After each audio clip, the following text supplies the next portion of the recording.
Hello friends, एक बार पुनः आप सभी का हमारे online platform study with GK YouTube channel पर हार्दिक स्वागत है।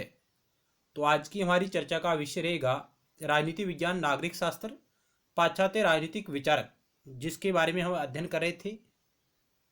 जिसमें आज का हमारा जो टॉपिक रहेगा वो रहेगा निकोलो मैकियावेली। ये हमारा पार्ट 2 है, क्योंकि पार्ट 1 में हमने निकोलो मैकियावेली से जुड़े महत्वपूर्ण सवालों के बारे में भी चर्चा की थी और उसके विचार को भी जानने का प्रयास किया था। और आज हम निकोलो मैकियावेली पर आधारित उन 6 सवालों के बारे में चर्चा करेंगे और उसके कुछ और अन्य महत्वपूर्ण क्या विचार रहे उनके बारे में हमारी चर्चा रहेगी। तो यह वीडियो सीरीज आपके लिए प्रतियोगी परीक्षाओं की दृष्टि से आपके लिए लाभदायक सिद्ध हो सकती है। तो आइए शुरुआत करते हैं टू द पॉइंट।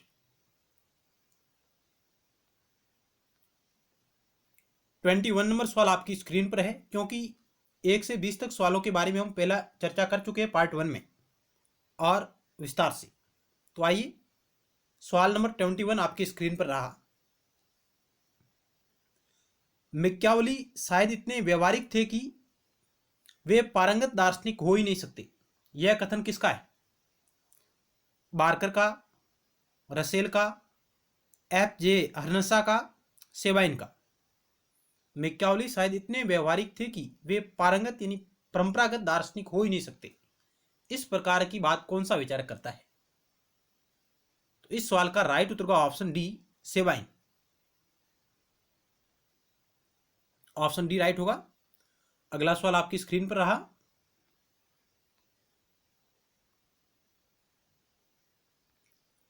मैकियावेली का यथार्थवाद निराशावाद व उसका विज्ञान सनकवाद है। यह कथन किस विचार का है? यानी यह कथन किस विचार का है मैकियावेली के बारे में, जो कह रहे हैं कि मैकियावेली का यथार्थवाद निराशावाद है और उसका विज्ञान सनकवाद का रूप है। यह कथन किस विचारक का है? Hacker, Karl Popper, C L vapour,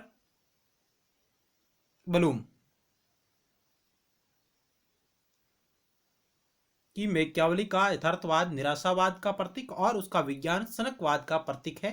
इस प्रकार का विचार कौन सा विचारक देता है? तो ऑप्शन आपका एक राइट होगा। हेकर का यह कथन है। ऑप्शन एक राइट होगा। अगला सवाल 23 नंबर आपकी स्क्रीन पर रहा।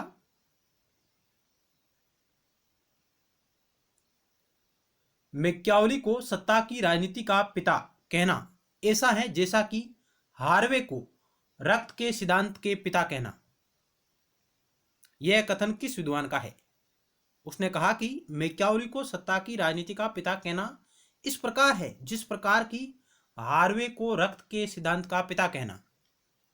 ऑप्शन आपके समक्ष रहे। मैक्स लर्नर है, सेबाइन है, फेडरिक पॉलक है, सीएल वेपर है।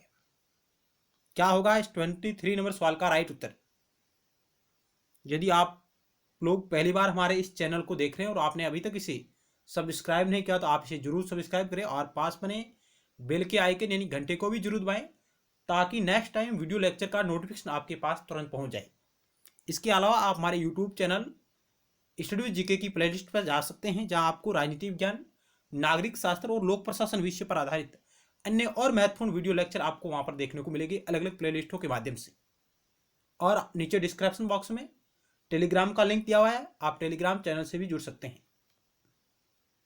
तो इस सवाल का राइट उत्तर का ऑप्शन एक, मैक्स लर्नर विद्वान है, उनका यह कथन है कि मैकियावेली को सत्ता की राजनीति का पिता कहना उस प्रकार है जिस प्रकार की हार्वे को रक्त के सिद्धांत का पिता कहना। तो यह कथन है मैक्स लर्नर का।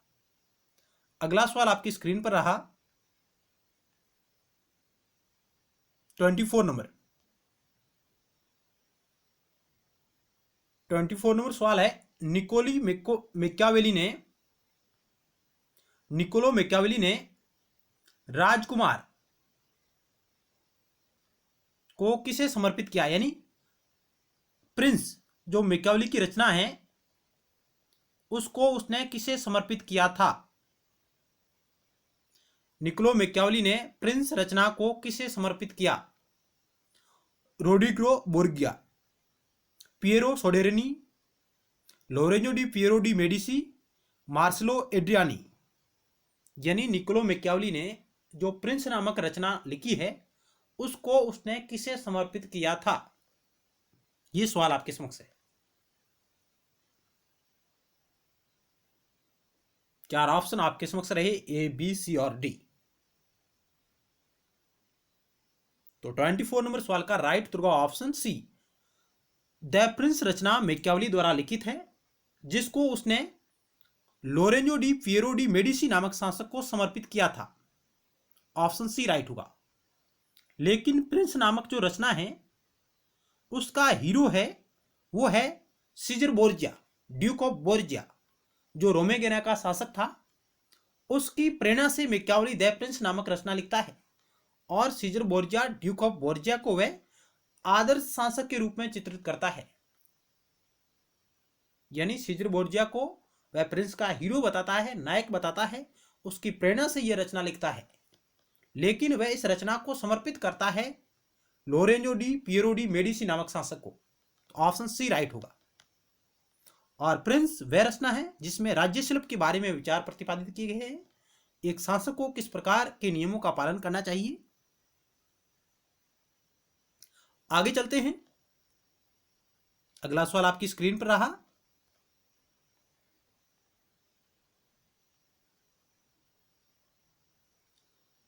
निकोलो मैकियावली ने ग्यूरियो डे मेडिसी को कौन सी पुस्तक समर्पित की? निकोलो मैकियावली ने ग्यूरियो डी मेडिसी को कौन सी पुस्तक समर्पित की? ऑप्शन आपके समक्ष रहे, A, B, C, D. The Mandrake, Discourses on Livy, Wealth of Nation, the Art of War. Giulio de Medici नामक शासक को मैकियावली कौन सी पुस्तक समर्पित करता है?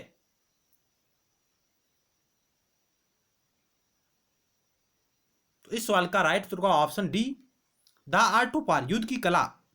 यह रचना है जिसको वह समर्पित करता है ग्यूरियो डी मेडिसी को। ये Lorenzo D Piero de Medici के अलग विद्वान हैं, शासक है, उनको यह रचना समर्पित करता है। जबकि द प्रिंस नामक रचना है वो उसने समर्पित की थी Lorenzo D Piero de Medici को। और द आर्ट ऑफ वार नामक रचना है यह वो करता है समर्पित ग्यूरियो डी मेडिसी को। यह एकमात्र जो रचना है जो मैकियावली के जीवन काल में प्रकाशित हुई थी 1521 में। जबकि प्रिंस का प्रकाशन 1532 ईस्वी में होता है और डिस्कोर्सेज ऑन लिवी इस पुस्तक की प्रकाशन है जो 1531 में होता है। हालांकि द मैंड्रिक यह भी मैकियावली की रचना रही है, एक कॉमेडी है। वेल्थ ऑफ नेशंस ये एडम स्मिथ की रचना है, न कि मैकियावली की। एडम स्मिथ जो विचारक है उनकी रचना है वेल्थ ऑफ नेशन। तो अगला सवाल आपकी स्क्रीन पर रहा।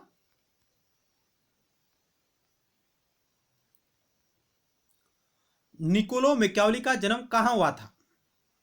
फ्लोरेंस में, नेपल्स में, वेनिस में, मिलान में।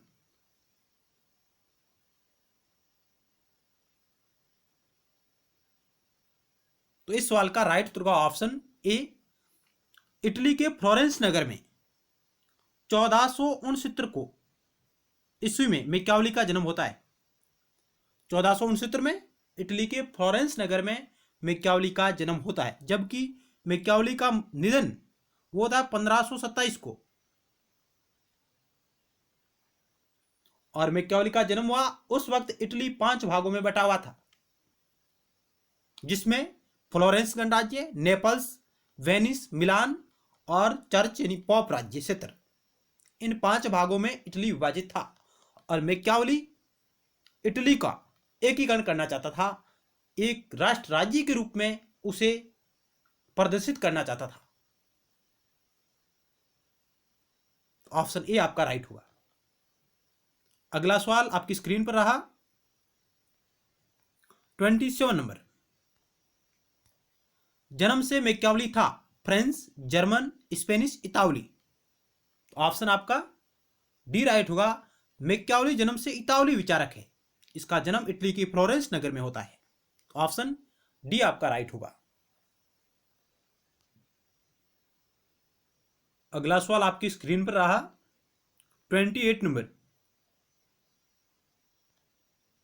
आधुनिक राजनीतिक विचार किससे शुरू होते हैं?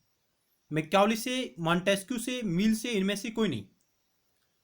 तो ऑप्शन ए राइट होगा। आधुनिक राजनीतिक विचार है जो मैकियावेली से शुरू होते हैं, ऑप्शन ए राइट होगा।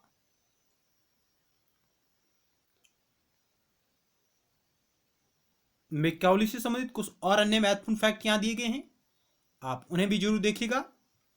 मैकियावेली का काल दुर्भाग्य का काल था। उसके काल को अवैध संतानों और जीवन जोखिमियों का जमाना कहा जाता है।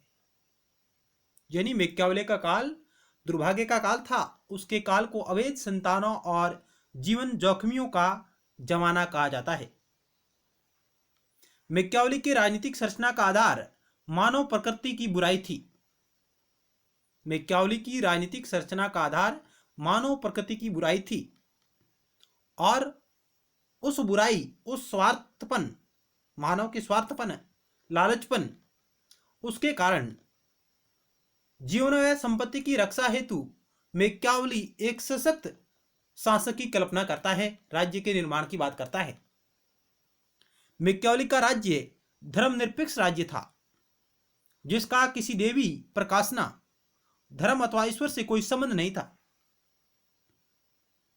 मैकियावेली ऐतिहासिक पद्धति, प्रक्रिया का प्रयोग करके अपने विचारों का प्रतिपादन करता है। यानी मैकियावेली ने अरस्तु की भांति ऐतिहासिक पद्धति का प्रयोग किया है। मैकियावेली ने प्राचीन राजनीतिक विचारक अरस्तु से प्रभावित होकर नीति विज्ञान को राजनीति से अलग किया। मैकियावेली का नरेश लुई 14वें के वक्तव्य पर आधारित है, मैं ही राज्य हूं। तो ये कुछ अन्य और महत्वपूर्ण फैक्ट थे मैकियावेली से जुड़े हुए, जहां से भी कई प्रकार के सवाल परीक्षाओं में पूछे जाते हैं।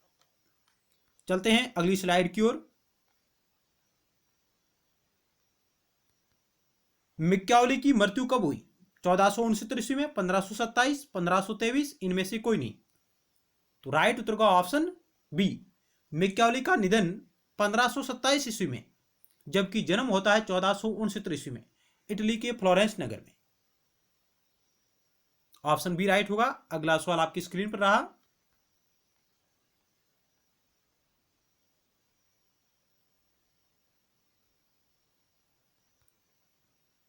मैकियावेली ने किस वर्ष में टाइटस लिवी के पहले दशक पर व्याख्यान लिखा? Discourses on the First Decade of Titus Livy. यानी मैकियावेली ने डिस्कोर्सेज ऑन लिवी, यानी लिवी पर वार्ताएं, ये लिखना कब आरंभ की थी? 1499, 1511, 1513, 1521। तो इस सवाल का राइट उत्तर का ऑप्शन सी मैकियावेली है, जो 1512 में अपने राजनीतिक कैरियर से संन्यास लेते हुए वह लेखन कार्य की ओर उन्मुख होता है और उसी दिशा में उसने द प्रिंस रचना की शुरुआत लिखना 1513 ईस्वी में की है और उसी के साथ उसने 1513 ईस्वी में the discourses on Levi, Levi पर वार्ताएं, उस रचना को लिखना आरंभ कर दिया था और आते आते 1517 ईस्वी तक डिस्कोर्सेज ऑन लिवी ग्रंथ की पूर्ण रचना कर दी थी। लेकिन यह रचना मैकियावेली की मृत्यु के बाद 1531 में प्रकाशित हुई है।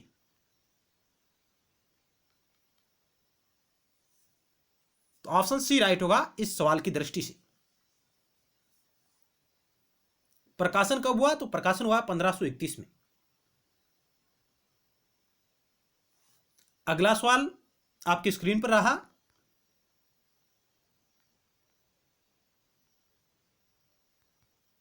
द आर्ट ऑफ वार रचना किसके द्वारा लिखी गई है? युद्ध की कला किसके द्वारा लिखी गई है? माओ, मैकियावेली, लेनिन, इनमें से कोई नहीं। तो ऑप्शन आपका बी राइट हुआ। मैकियावेली द्वारा यह रचना लिखित है, जिसका प्रकाशन 1521 में होता है। हालांकि मैकियावेली से पूर्व द आर्ट ऑफ वार नामक रचना चीनी विचारक संजू नामक विद्वान ने भी लिखी है। संजू नामक विद्वान है, उन्होंने भी इस प्रकार की रचना लिखी है 500 BC।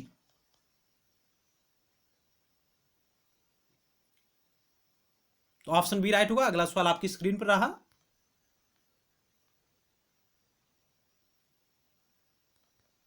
द आर्ट ऑफ वार इतावली पुनर्जागरण राजनीतिक दार्शनिक और इतिहासकार निकोलो मैकियावेली का एक ग्रंथ है जो 1519 और 20 के बीच लिखा गया और अगले वर्ष यानी 1521 में प्रकाशित हुआ है। यह मैकियावेली की एकमात्र ऐतिहासिक या राजनीतिक कार्य था जो उनके जीवन काल में छपा था। अगला सवाल 32 नंबर आपकी स्क्रीन पर रहा।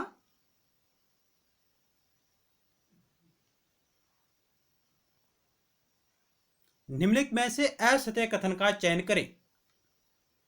4 आपको यहां पर ऑप्शन दिए गए हैं। पहला कथन है मैकियावेली की अध्ययन पद्धति अरस्तु की अध्ययन पद्धति की भांति वैज्ञानिक, ऐतिहासिक तथा आगमनात्मक थी। दूसरा कथन दिया हुआ है मैकियावेली ने राज्य की उत्पत्ति संबंध में अरस्तु के समान विचार प्रकट किए। अरस्तु ने यह माना था कि राज्य की उत्पत्ति मानव स्वभाव व अनुकूल हुई तथा यह एक प्राकृतिक और स्वाभाविक संस्था है। ऑप्शन 4 है मैकियावेली ने राज्य को एक कृत्रिम और मानवकृत संस्था माना तथा यह कहा कि इसकी उत्पत्ति जीवन व संपत्ति की सुरक्षा के कारण हुई। इनमें से आपको असत्य कथन का चयन करना है।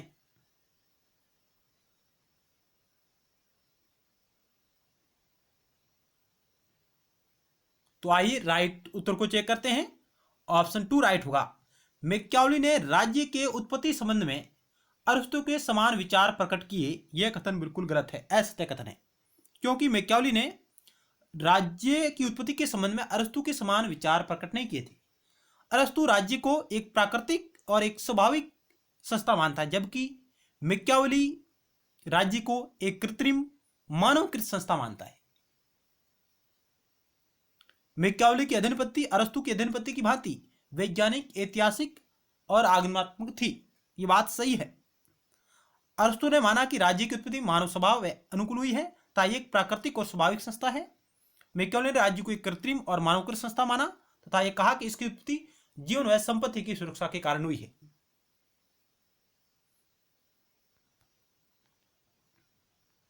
तो राज्य संबंधी मैकियावेली की धारणा क्या है उसके बारे में थोड़ा हम जानते हैं। यहां पर मैकियावेली की राज्य विषयक अवधारणा निम्नलिखित उपशीर्षकों में प्रस्तुत की जा सकती है। राज्य की उत्पत्ति यदि भी मैकियावेली की अध्ययन पद्धति अरस्तु की अध्ययन पद्धति की भांति वैज्ञानिक, ऐतिहासिक, आगमनात्मक थी, तथापि उसने राज्य की उत्पत्ति के संबंध में अरस्तु से भिन्न विचार प्रकट किए हैं,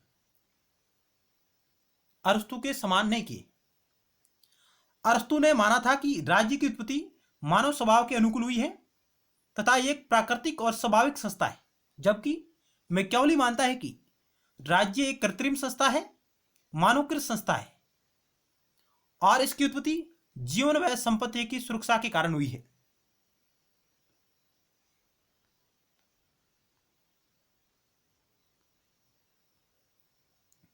मैकियावेली के अनुसार राज्य की उत्पत्ति और संगठन के पूर्व लोग हैं जो जंगली पशुओं के समान थे।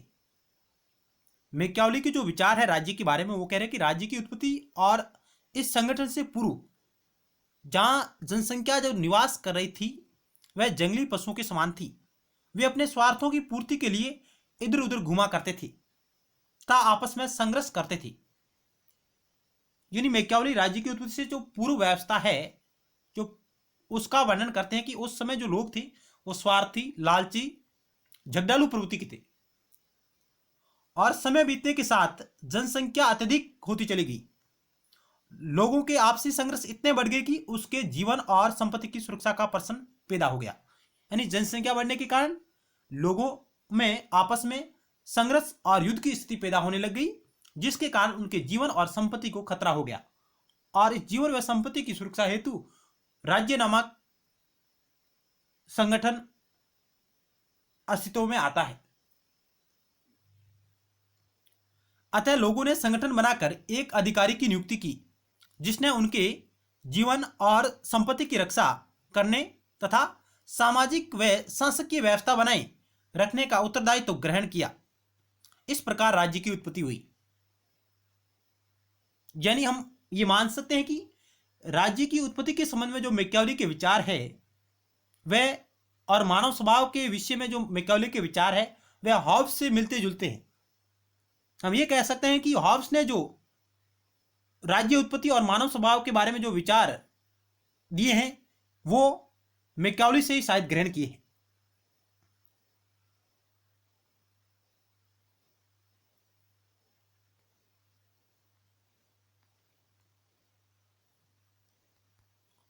अतः राज्य की उत्पत्ति के संबंध में मैकियावेली के विचार हॉब्स के विचारों से मिलते जुलते हैं।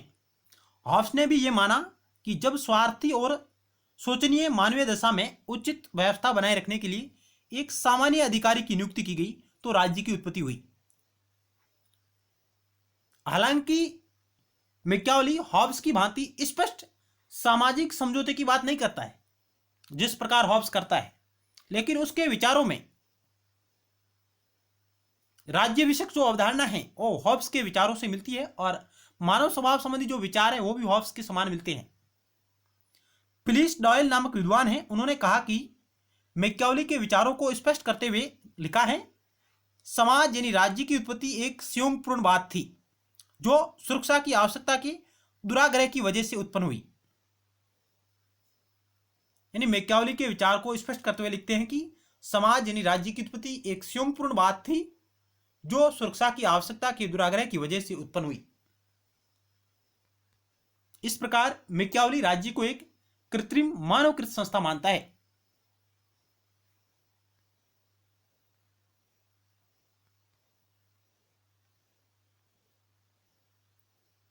राज्य के बारे में मैकियावेली 3 महत्वपूर्ण तत्वों का उल्लेख करता है, और वो कौन से तत्व है? वो कहता है कि राज्य एक बलशाली बाध्य व्यक्ति की भांति है। राज्य एक बलशाली बाध्य व्यक्ति की भांति है जिसकी आवश्यकता मनुष्य की दृष्टता और स्वार्थपरकता को सीमित और नियंत्रित करने के लिए होती है।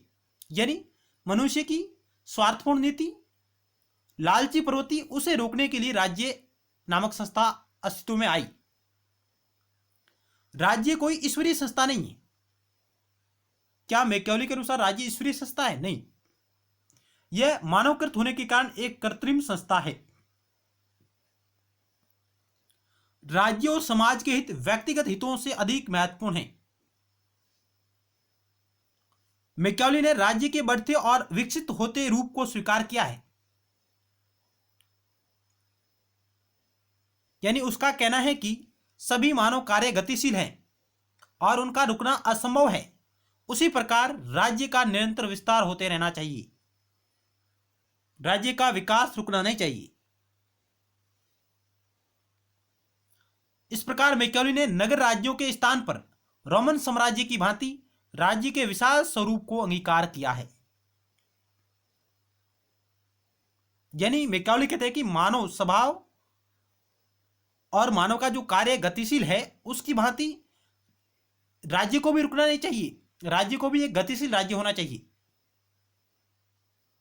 वह नगर, यूनानी नगर राज्यों के स्थान पर रोमन साम्राज्य की भांति एक विशाल स्वरूप अंगीकार करता है राज्य का। राज्य को हमेशा अपना विस्तार करते रहना चाहिए।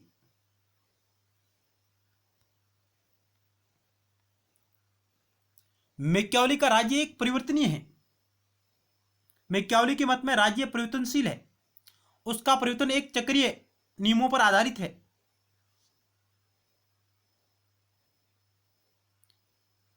जिसके अनुसार राज्य का स्वरूप बदलता रहता है। अर्थात मैकियावेली का राज्य परिवर्तनशील है और उसका परिवर्तन एक चक्रीय नियम पर आधारित है जिसके अनुसार राज्य का स्वरूप बदलता रहता है। मैकियावेली राज्य के 2 प्रकार बताता है। 2 प्रकारों का वर्णन करता है। वो कहता है कि एक स्वस्थ राज्य और एक अस्वस्थ राज्य। राज्य के 2 प्रकारों की चर्चा करता है, स्वस्थ राज्य और अस्वस्थ राज्य। स्वस्थ राज्य मैकियावेली के अनुसार एकता के प्रतीक होते हैं। इसके निवासी चंद स्वार्थों के लिए आपस में संघर्ष नहीं करते। यानी जो स्वस्थ राज्य है, जो हेल्थी स्टेट है, उसके नागरिक चंद स्वार्थों के लिए आपस में संघर्ष नहीं करते हैं ऐसे राज्य युद्ध प्रिय होते हैं तथा निरंतर अपना विस्तार करते रहते हैं।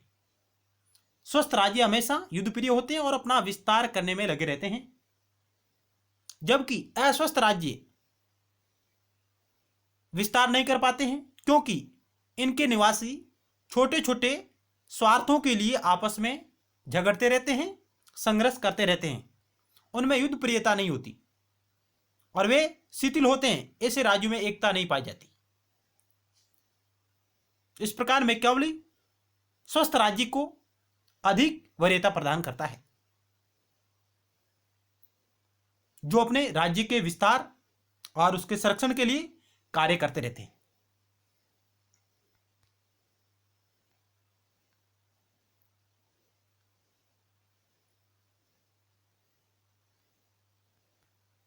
आगे मैकियावेली कहते हैं कि राज्य सभी व्यक्तियों और संस्थाओं से उच्च स्तर और श्रेष्ठ संगठन है।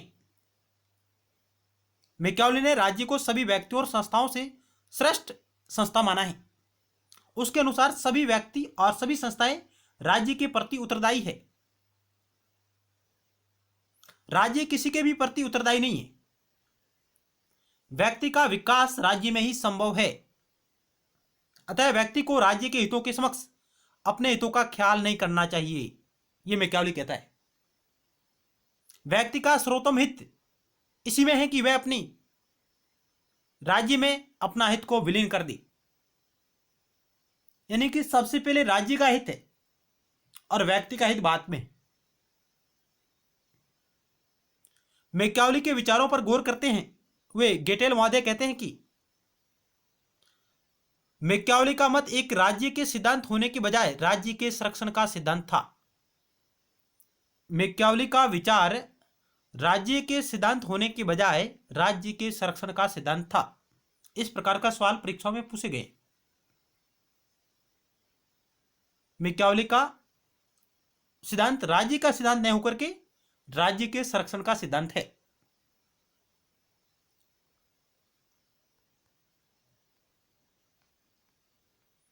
आगे कुछ और वन लाइनर महत्वपूर्ण तथ्य दिए गए हैं जो मैकियावेली पर आधारित हैं। इटली का प्रथम देशभक्त व राष्ट्रवादी विचारक कहा जाता है मैकियावेली को। शक्ति का औचित्य स्वयं शक्ति है। मैकियावेली का कथन है कि शक्ति का औचित्य स्वयं शक्ति है। अरस्तु के बाद अनुभववादी या ऐतिहासिक पद्धति अपनाने वाला पहला विचारक था मैकियावेली। धर्म के संबंध में उपयुक्ततावादी दृष्टिकोण अपनाया मैकियावेली ने। वह धर्म की महत्ता इसलिए स्वीकार करता है कि क्योंकि धर्म सभ्य जीवन का आधार है। धार्मिक नियमों को व्यक्ति ईश्वर का आदेश मानकर उनका पालन करता है। मैकियावेली के विचार धर्म के बारे में धर्मनिरपेक्ष विचारों का वह प्रतिपादन करता है।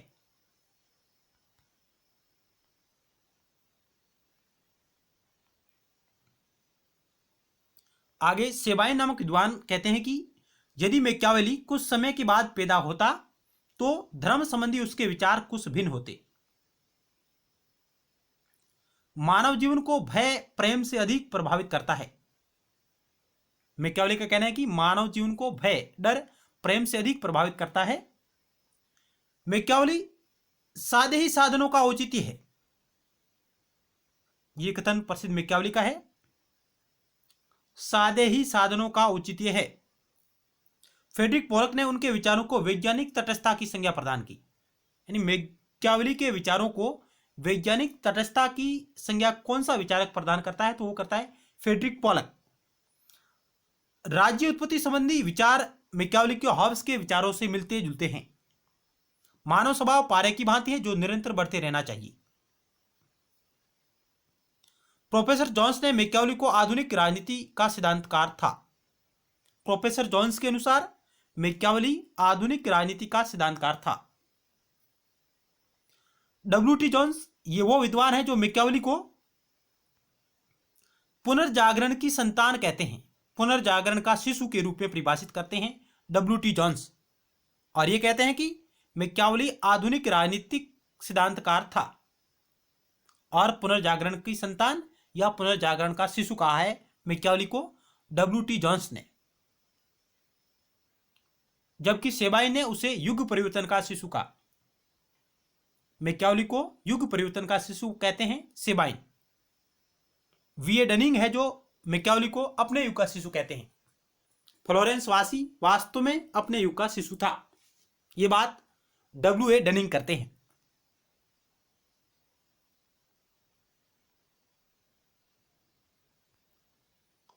विलियम टी बलूम ने मैकियावली को आधुनिक व्यवहारवाद का अग्रदूत माना है।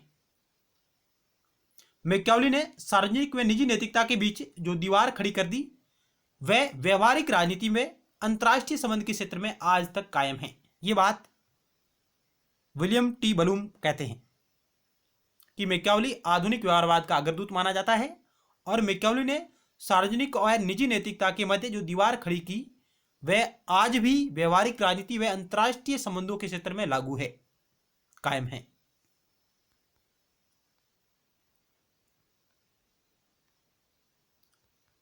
मैकियावली सीजर बोर्जिया से प्रभावित होकर उन्हें अपनी महान रचना प्रिंस में नायक के रूप में चित्रित करता है। तो मैकियावली प्रिंस रचना सीजर बोर्जिया से प्रभावित होकर लिखता है और सीजर बोर्जिया को वह एक आदर्श शासक के रूप में वर्णन करता है। मैकियावली ने फ्लोरेंस के इतिहास की विस्तृत व्याख्या लिखी है और मैकियावली को फ्लोरेंटाइन के रूप में भी जाना जाता है। फ्लोरेंटाइन शीर्षक के रूप में भी उसे परिभाषित किया गया है मैकियावली को। मैकियावली ने राजनीतिक क्षेत्र में समग्रवादी व आर्थिक क्षेत्र में व्यक्तिवादी विचार अपनाए हैं।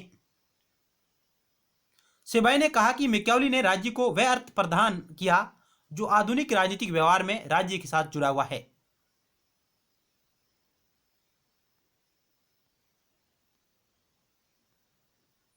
प्रिंस को राजनीतिक सिद्धांत की प्रथम आधुनिक कृति माना जाता है। मैकियावली ने राजनीति को तत्व मीमांसा व धर्म मीमांसा के प्रतिमानों से मुक्त कर ऐतिहासिक व यथार्थवादी आधार प्रदान किया। किस विचारक ने राजनीति को तत्व मीमांसा व धर्म मीमांसा के प्रतिमानों से मुक्त कर ऐतिहासिक व यथार्थवादी आधार प्रदान किया? वह किया मैकियावली ने। गेटेल ने हिस्ट्री ऑफ पॉलिटिकल थॉट में लिखा कि मैकियावली ने राजनीति में उतनी रुचि नहीं दिखाई जितनी व्यवहारिक नीतियों में दिखाई है तथा राज्य की मूल प्रतियों पर उतना ध्यान नहीं दिया जितना कि शासन के संयंत्र व उसे संचालित करने वाली शक्तियों पर दिया। इस प्रकार के विचार मैकियावली के बारे में जो आरजी गेटेल लिखते हैं हिस्ट्री ऑफ पॉलिटिकल थॉट में कि मैकियावली ने राजनीति में उतनी रुचि नहीं दिखाई जितने की व्यवहारिक नीतियों में दिखाई है और राज्य की मूल प्रतियों पर उतना ध्यान नहीं दिया जितना शासन को संयंत्र और उसे संचालित करने वाली शक्तियों पर दिया। मैकियावली ने मध्ययुगीन विचारों पर कटाक्ष करके राजनीतिक विचारों के इतिहास को आधुनिक युग की देहरी पर लाकर खड़ा कर दिया। मध्ययुग में जब मैकियावली का जन्म हो रहा था उस वक्त पुनर्जागरण और धर्म सुधार आंदोलन का भी विकास हो रहा था और चर्च की जो उत्कृष्टता थी वह धीरे धीरे समाप्त हो रही थी, उसका वर्चस्व कम होता जा रहा था। मध्ययुग में यूरोप की सभी संस्थाओं की बुनियाद ईसा मसीह के विश्व बंधुत्व के सिद्धांत पर रखी गई थी, लेकिन आधुनिक युग में इस प्रकार के विचारों को मैकियावली जैसे विद्वान खारिज करते हैं। मैकियावली चर्च का विरोधी था, धर्म का विरोधी नहीं था।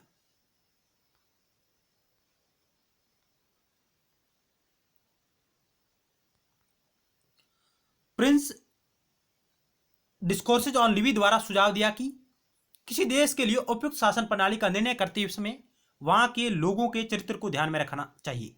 यानी मैकियावली अपनी दो रचनाओं जिन्हें मुरे नामक विद्वान ने निर्देश पुस्तिका कहा है, शासकों के लिए निर्देश पुस्तिका है द प्रिंस और डिस्कोर्स ऑन लिवी। प्रिंस और डिस्कोर्सेज ऑन लिवी में वह शासन प्रणालियों का वर्गीकरण करता है। तो वह कहता है कि उपयुक्त शासन प्रणाली किस देश के लिए कौन सी होगी, उसका चयन करते समय वहां के लोगों के चरित्र को ध्यान में रखा जाना चाहिए। जहां के लोग अच्छे चरित्र हो, श्रद्धावान हो, अच्छे नागरिक हो, सद्गुणी हो, उनके लिए वह गणतंत्र शासन प्रणाली को उपयुक्त समझता है। सैद्धांतिक रूप में वह गणतंत्र शासन प्रणाली का समर्थक है, जिसकी बात वह डिस्कोर्सेज ऑन लिवी में करता है। जिस देश के लोग स्वार्थी, लालची, उन्हें वश में करने के लिए वह राजतंत्र का सहारा लेता है, यानी राजतंत्र प्रणाली को व्यवहारिक रूप में वह अपनाता है। पुनर्जागरण यूरोप का एक सांस्कृतिक आंदोलन था जो 14वीं सदी में इटली से शुरू हुआ और बाद में फ्रांस, जर्मनी और उत्तरी यूरोप में फैल गया। और मैकियावेली का जन्म भी इसी पुनर्जागरण आंदोलन के मध्य होता है। पुनर्जागरण ने धर्मनिरपेक्षता को बढ़ावा दिया। राजनीति को वह शक्ति के उपार्जन, यानी मैकियावेली राजनीति को क्या समझता है? वह कहता है कि राजनीति शक्ति के उपार्जन यानी अर्जन, उसका परिरक्षण और प्रसार की विधि है। शक्ति के अर्जन, शक्ति के रक्षण और शक्ति के प्रसार की विधि है राजनीति। तो ये भी सवाल आया हुआ है परीक्षा में, कौन सा विद्वान राजनीति को शक्ति के अर्जन, परिरक्षण और प्रसार की विधि मानता है? तो मैकियावेली। यह शासन की कला प्राचीन भारतीय शास्त्रों से जुड़ी हुई है जो दंड नीति की सहोदरा है, जिसे कौटिल्य ने सरा। यानी कौटिल्य भी शक्ति के अर्जन, परिरक्षण और प्रसार की बात करता है।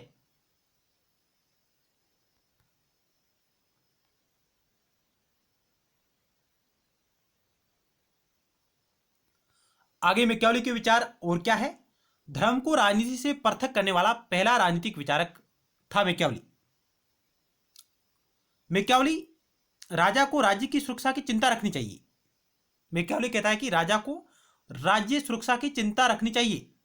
साधन तो सदैव आदरणीय ही समझे जाएंगे, माने जाएंगे, ये बात करता है मैकियावेली। सामान्यतः उसकी प्रशंसा ही की जाएगी।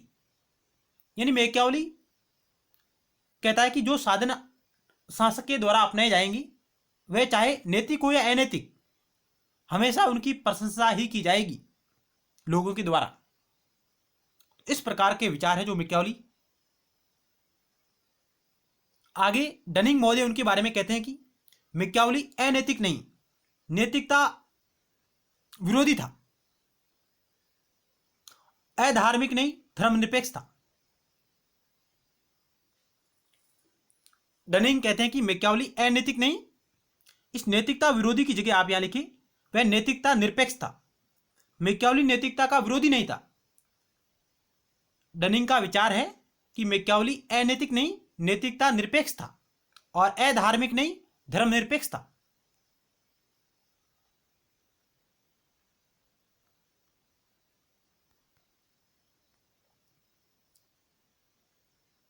मैकियावेली अनैतिक नहीं, नैतिकता निरपेक्ष था और अधार्मिक नहीं, धर्मनिरपेक्ष था। फ्रेडरिक पोलक ने मैकियावेली के विचारों को वैज्ञानिक तटस्थता की संज्ञा दी। मैकियावेली ने धर्मनिरपेक्ष राजनीति की नींव डाली। मैक्सी जैसे विद्वान कहते हैं कि राजनीति का नैतिकता से विच्छेद मैकियावेली की राजनीति के विज्ञान के प्रति एक अत्यंत मूल्यवान सेवा थी। राजनीति का नैतिकता से अलग करना मैकियावेली की राजनीति विज्ञान के प्रति एक अमूल्य सेवा थी। इस प्रकार का विचार मैक्सी कहता है मैकियावेली के बारे में। मैकियावेली राज्य की उत्पत्ति का कारण मनुष्य स्वभाव की सुरी व स्वार्थी प्रवृत्ति को मानता है और वह उसे प्राकृतिक संस्था नहीं मानता है मैकियावेली राज्य को, वरन वह कहता है कि राज्य एक मानवकृत, एक कृत्रिम संस्था है। मानव जीवन की असुविधा को दूर करने के लिए राज्य बना है।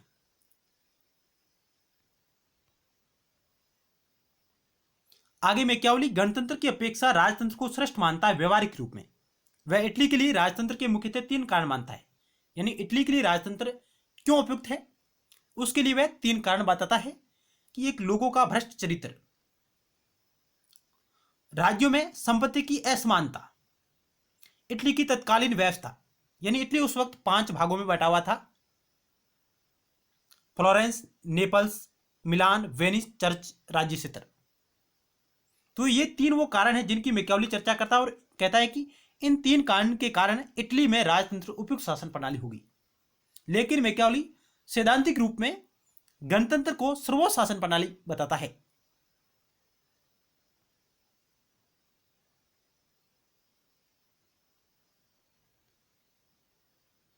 नेक्स्ट हम देखते हैं कि मैकियावेली वह विचारक था जिसने राजनीति विज्ञान में सत्ता प्राप्त करने के लिए बेईमानी, धोखाधड़ी, मक्कारी, अनैतिकता और कुटिलता की सभी साधनों के प्रयोग का खुल्म खुला प्रबल समर्थन किया। और मैकियावेली के उदय के साथ ही आधुनिक युग की शुरुआत होती है। आधुनिक युग के उद्घाटक निकोलो मैकियावेली का जन्म इटली के पुनर्जागरण आंदोलन में अग्रणी फ्लोरेंस नगर के एक संपन्न परिवार में 1469 ईस्वी में हुआ था। मैकियावेली के पिता एक वकील थे और मैकियावेली उच्च शिक्षा से वंचित रहा किन्हीं कारणों से। मैकियावेली 1494 ईस्वी में फ्लोरेंस गणराज्य के सार्वजनिक अधिलेखा कार्यालय में साधारण कर्मचारी बनकर अपना जीवन आरंभ करता है। यानी मैकियावेली फ्लोरेंस गणराज्य के सार्वजनिक अधिलेखा कार्यालय में एक साधारण कर्मचारी से अपना कैरियर की शुरुआत करता है, परंतु वह अपनी प्रतिभा के बल पर फ्लोरेंस के 10 सदस्यीय परिषद के सचिव बन गए। फ्लोरेंस की 10 सदस्यीय परिषद के सचिव उन्हें बना दिया जाता है और यहां तक उन्होंने 14 वर्ष तक कार्य किया और उन्होंने अपने जीवन काल में कई देशों में कई शासकों के वहां राजदूत के रूप में भी उन्होंने कार्य किया।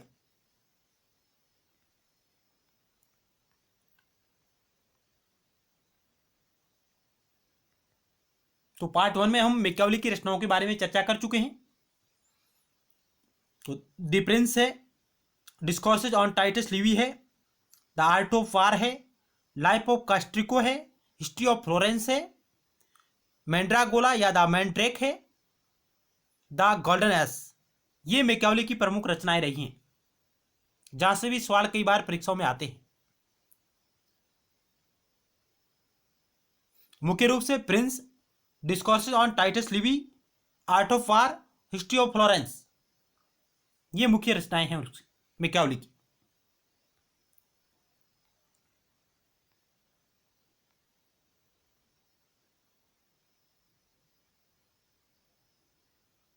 मैकियावेली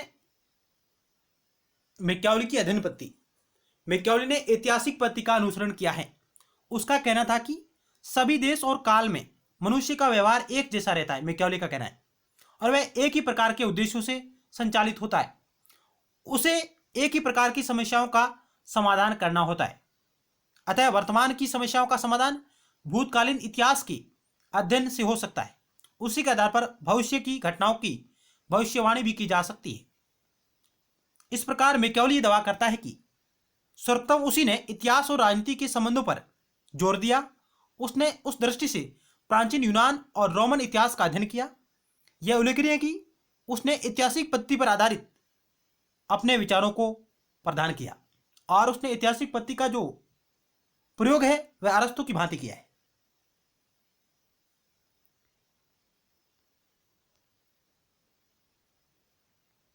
आगे और महत्वपूर्ण तथ्य दिए गए हैं।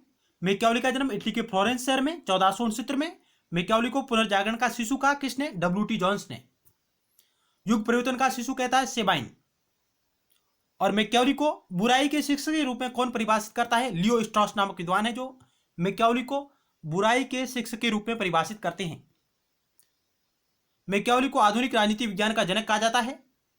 वह पहला विचारक था जिसने राजनीति को नैतिकता से, धर्म से पृथक कर धर्मनिरपेक्ष विचारों को जन्म दिया। मैकियावेली ने सर्वप्रथम राज्य शब्द का प्रयोग किया। केटिल ने मैकियावेली को प्रथम राजनीतिक वैज्ञानिक कहा। मैकियावेली को राजनीति में पुनर्जागरण का प्रतिनिधि माना जाता है। मैकियावेली को इटली का चाणक्य कहा जाता है और मैकियावेली को पुनर्जागरण का शिशु W.T. जॉन्स ने कहा है।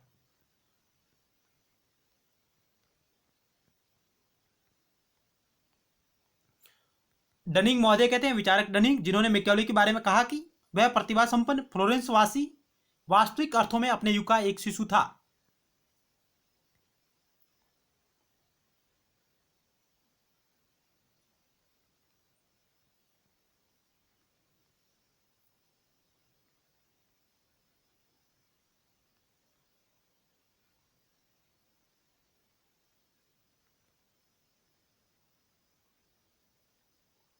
यहां मैकियावेली से संबंधित कुछ और अन्य महत्वपूर्ण कथन दिए गए जहां आप स्क्रीनशॉट ले सकते हैं।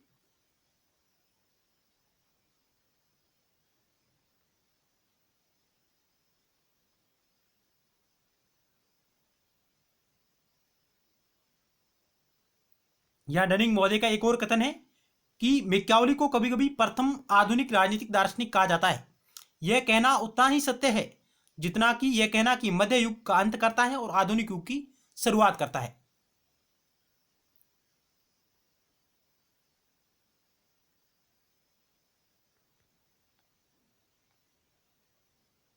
डॉक्टर विश्वनाथ प्रसाद वर्मा ने मैकियावेली की पद्धति के वर्णन के दरमियान कहा कि वह पुनर्जागरण का प्रतिनिधि होने के कारण मैकियावेली की राजनीतिक पद्धति अनुभववाद और इतिहासवाद का समन्वय है।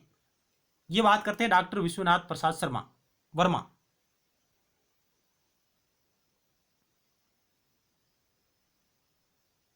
और डनिंग ने कहा कि मैकियावेली अधार्मिक न्याय को धर्म निरपेक्ष है और वह राजनीति में अनैतिक न्याय को नैतिकता निरपेक्ष है।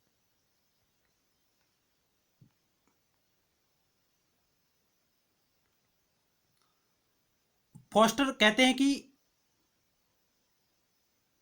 मैकियावेली पुनर्जागरण और धर्म सुधार जैसी शक्तियों में से एक का प्रतिनिधित्व करता है। बहुत ही अच्छा कथन है फॉस्टर का। जो राजनीति शास्त्र में वह पुनर्जागरण का प्रतिनिधि है। यानी फॉस्टर ने कहा कि मैकियावेली पुनर्जागरण और धर्म सुधार जैसी शक्तियों में से एक का प्रतिनिधित्व करता है और राजनीति शास्त्र में वह पुनर्जागरण का प्रतिनिधि है। यह बात फॉस्टर ने कही है। मरे नामक विद्वान का कहना है कि प्रिंस और डिस्कोर्सेस नामक दो रचनाएं शासकों के लिए निर्देश पुस्तिका है।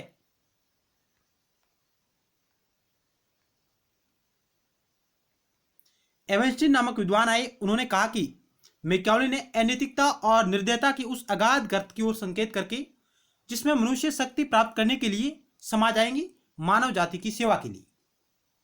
यह बात कही है एवेंस्टीन ने। गेटेल ने कहा कि मैकियावेली का सिद्धांत राज्य के पोषण का सिद्धांत है, न कि स्वयं राज्य का सिद्धांत। यानी गेटेल के अनुसार, आरजी गेटेल के अनुसार मैकियावेली का सिद्धांत राज्य के संरक्षण का सिद्धांत है, न कि राज्य का सिद्धांत। तो आज हमने निकोलो मैकियावेली पर आधारित कुछ और अन्य महत्वपूर्ण तथ्यों को जानने का प्रयास किया। जरूर आपको यह हमारा प्रयास अच्छा लगा होगा। मिलते हैं नेक्स्ट टाइम एक नए टॉपिक के साथ और अन्य महत्वपूर्ण सवालों के साथ। तब तक के लिए धन्यवाद।